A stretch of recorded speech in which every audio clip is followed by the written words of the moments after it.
Ok. Merci beaucoup. C'est bon. Bonne soirée une fois de plus. Coach, bonsoir. Félicitations pour la qualification. Quelle analyse avez-vous par rapport à votre prestation aujourd'hui et le résultat?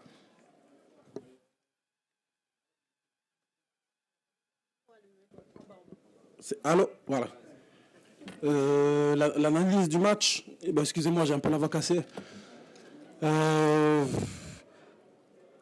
On a eu un début de match difficile. On a mis 10-12 minutes à rentrer dans le match, à se mettre en place tactiquement, à coordonner les déplacements quand le Sénégal jouait sur la largeur. On a pris ce but très très vite et ça aurait pu nous mettre la tête sous l'eau parce que de là où on vient, j'avais peur d'encaisser un but rapidement, c'est ce qui s'est passé. Derrière, là où il faut féliciter les joueurs, c'est qu'ils ont une réaction d'homme. J'avais demandé avant le match de retrouver mes éléphants, de retrouver des hommes, de retrouver des guerriers. Et sur ce match, sur cette qualification, ils m'ont montré que c'était des guerriers. Merci beaucoup, coach. Place aux journalistes. On commence avec le monsieur Deva. Bonsoir, coach. Richard Niamba de Radio ATM. Toutes mes félicitations. On a vu ce soir que tu connaissais véritablement tes hommes. On salue ton coaching. Je voudrais donc savoir, est-ce qu'avec Jean-Louis Gasset, tu avais droit de citer? Tu avais droit de citer? De citer? Oui, avec ce qu'on vient de voir ce soir. Est-ce qu'avec Jean-Louis Gasset, tu avais droit de citer? Ah, voilà, merci. Mais bien sûr que j'avais mon mot à dire. C'est comme aujourd'hui, j'ai Guy et Félix à mes côtés, et Alain Guaméné, pardon. On discute, on donne chacun notre avis, et à la fin, c'est moi qui décide. Et c'est exactement ce qui se passait avec Jean-Louis, et je donnais mon avis, et à la fin, c'est lui qui décidait.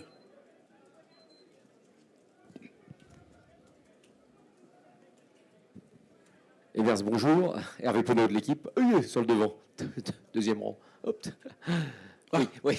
Non, je voulais savoir, juste avant le début du match, qu'est-ce que tu as ressenti à ce moment-là? Est-ce qu'il y avait une pression particulière? Parce que bon, c'est quand même, c'est pas n'importe quel match. C'est la première fois que tu t'entraînais à ce niveau-là. Et comment on vit ça, ces moments d'émotion juste avant? Non, c'est dur. C'est dur. Il y a la pression, on va pas se mentir. Hein. Toute la journée a été très longue. J'ai pas réussi à faire ma sieste quotidienne parce que j'étais en train de réfléchir à tous les scénarios qui peuvent arriver, si on marque vite, si on encaisse un but rapidement, si on n'arrive pas à se mettre en place tactiquement. J'étais en train d'anticiper tous les scénarios qui pouvaient arriver dans le match. Donc oui, ça a été une journée difficile. Après, vous dire que j'avais pas la pression, ce serait vous mentir. Bien sûr que la pression, elle est là. Déjà, la pression naturelle d'un huitième de finale de CAN contre le Sénégal, qui est le tenant du titre et qui est parmi les favoris, oui, ça met la pression, mais c'est une pression positive, c'est une pression que j'aime finalement, parce que je suis un compétiteur et à la fin, c'est ce qui nous permet de nous transcender.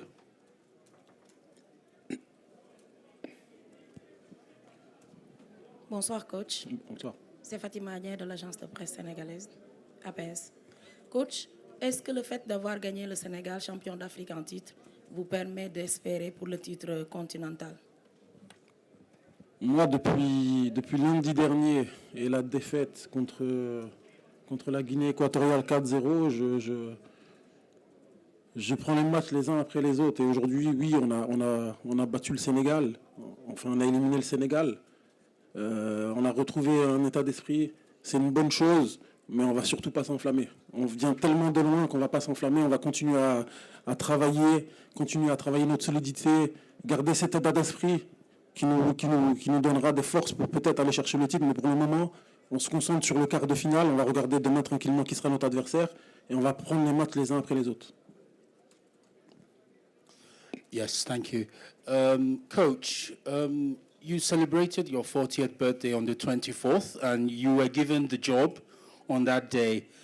What have been the 5 days like leading into this match, having to take on this huge responsibility, which I know you never expected during the AFCON? Je vais répondre en français, par contre. Et là, je suis trop fatigué pour répondre en anglais. Non, les 5 jours, franchement, ça a été difficile parce que mercredi soir, on s'est qualifié grâce au Maroc. Et dans la foulée, on apprend qu'on doit jouer contre le Sénégal. Donc les 2 premiers jours, c'était vraiment pour se concentrer sur nous et retrouver un peu de confiance, retrouver un peu de peps, parce que le groupe avait la tête sous l'eau. Donc les 2 premiers jours étaient consacrés à ça. Puis après, on s'est vraiment focalisé sur ce match du Sénégal avec tous les schémas tactiques qu'on voulait mettre en place pour contrer cette équipe qu'on avait bien étudié. Et à partir de là, on a tout misé sur l'état d'esprit, sur le goût de l'effort. C'était des séances qui ont été difficiles, où il y avait beaucoup d'intensité. On voulait que les joueurs, déjà à l'entraînement, ils aient puisé au fond de leur réserve. Et voilà, aujourd'hui, ça a porté ses fruits, on en profite.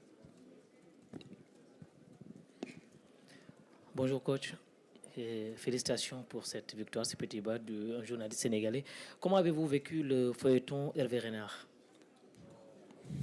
S'il vous plaît, chers journalistes, c'est la conférence de presse après le match Sénégal contre Côte d'Ivoire. Prochaine question, ici. Bonjour coach, c'est Ousmane Diko de Sénéweb du Sénégal. Coach, après avoir pris le but très tôt, quel a été votre discours et les choix tactiques pour surprendre cette équipe du Sénégal? Déjà avant le match, je leur avais dit, contre une équipe comme le Sénégal, il peut tout se passer. On peut prendre un but très très vite, comme on peut marquer très très vite, mais surtout ne rien changer, ne pas s'affoler, ne pas paniquer, ne rien changer au plan qui était là depuis le départ, que quoi qu'il arrive, on aurait du temps.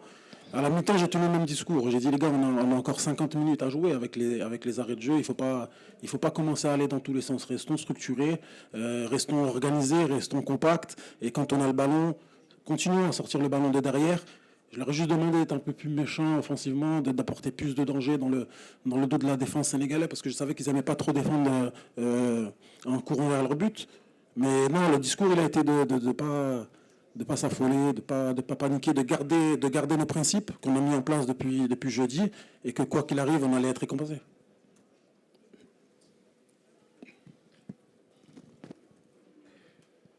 Bonsoir coach. Bonsoir. Félicitations. Merci. Mohamed Sissé du site immédiat.net. Alors, ma question, certes, vous avez certainement accepté de pouvoir endosser cette pression afin de permettre au pays de franchir cette étape. Alors, dites-nous, comment vous êtes parvenu plutôt à avoir cet électrochoc au sein d'une équipe qui sort d'une déculottée face à la Guinée équatoriale? Comme je l'avais dit en conférence de presse d'avant-match, c'est un groupe que je connais, parce que ça fait 1 an et demi que je le côtoie. C'est un groupe que je connais. Je savais que après la défaite face à la Guinée équatoriale, ça allait être difficile. Mais ce qui nous a donné un peu de force et d'espoir, c'est la qualification. Même si c'était grâce au Maroc, ça nous a redonné un peu de confiance, un peu de joie. Après, il fallait qu'on se redonne confiance. Et pour se donner confiance, il faut retrouver les bases du football. C'est-à-dire quand vous voulez gagner un match, déjà défensivement, il faut être ensemble, il faut être structuré. Donc on a vraiment insisté sur cet aspect tactique-là. On voulait vraiment reformer ce bloc qui avait fait défaut contre la Guinée équatoriale. Et on savait très bien qu'avec la qualité des joueurs qu'on a, quoi qu'il arrive, si on était en place et si on ne prenait pas de but et si on ne concédait pas trop d'occasions, on savait que tôt ou tard on allait s'en procurer et qu'on pouvait marquer. Merci beaucoup, coach. Merci, chers journalistes. On continue à la zone mixte. Merci, bonne soirée.